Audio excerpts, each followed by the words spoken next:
Well, I was in prison for a money crime, and I was bringing home a lot of money. And my wife was asking me, I was telling her that I was collecting money from past debts, and when in fact I was doing crimes to get this money. So one of the last things she said to me was, when she came to visit me in jail before I had been convicted, was, is that where the money came from? Or I was, accused of? And I said, yeah. And as she was getting up to leave, she said, I wouldn't have taken it if I had known. And she walked out on me, and it took her quite a while to get back to me by letter. By that time, I had already been sentenced and on my way to Green Haven. The reason I went to Green Haven is because, I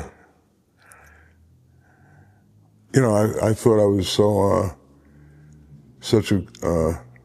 acquainted with the system.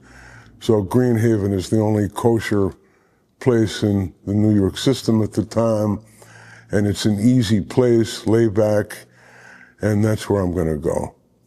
So that's where I went. And as soon as I got there, as I said earlier, I ran into Phil, who was wearing a kippah, beard, tzitzis. So I was dying for a cigarette. So I introduced myself, and I said, do you have any tobacco? He said, no, I don't smoke, but he knew everybody, and everybody put some tobacco together for me, and he said, I'll find out where you're going to be locking, and I'll get you moved over to the kosher mess hall worker. And I said to myself, this is the way to do the time if I have to do it. But slowly, I started to get a different perspective on what life is. And what was your religious sort of journey, and how much did Aleph play a part in that while you were in that situation? That was my basis of going from secular to, I was raised in a conservative atmosphere where it was okay to eat non-kosher outside of the house and not okay to eat it in the house,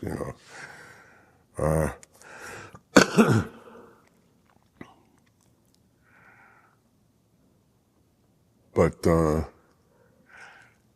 now I eat kosher. I eat Shomer Shabbos. I realized that I was put on earth for a reason, and I have a purpose. I'm not quite sure what that purpose is yet, but I know it's not to do what I was doing in the past. And maybe this film will help somebody. The way this all started was I was deeply addicted to heroin. And I needed a lot of money to keep my habit going in order to make money to live and pay a mortgage and cost of living, And I had to steal a lot of money. Well, nowadays, I don't steal money. Sometimes, to this very day, I might walk into a place and automatically just size it up. And I said, this would be so easy. And then I put it out of my mind.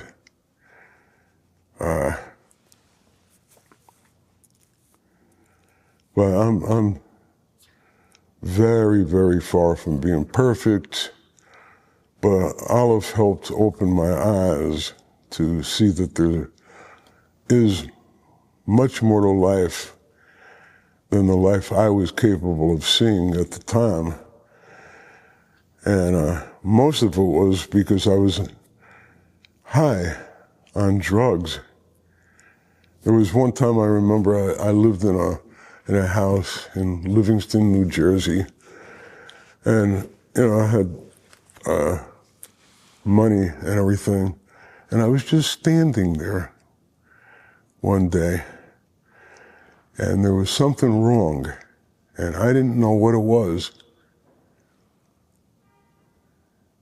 And now I know what it was. That's strong.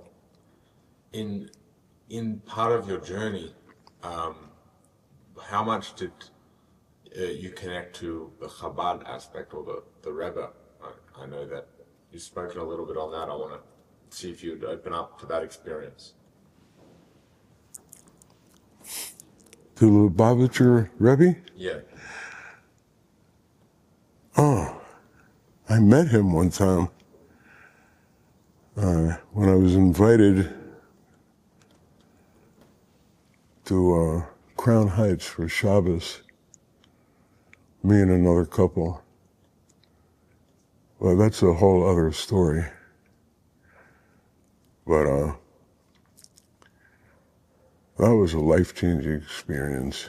And I had met a lot of people in my life, but when he and I locked eyes,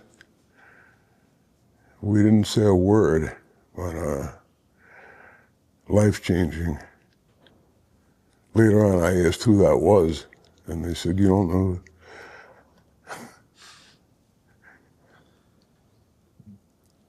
So, life goes on. I didn't know too much then, and I still don't know too much now.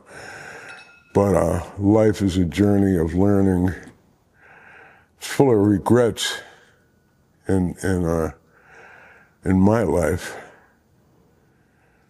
So when I was a kid, my father told me, God bless his soul, he said, whenever you're in a place, no matter where you are, just try to make it a little bit better.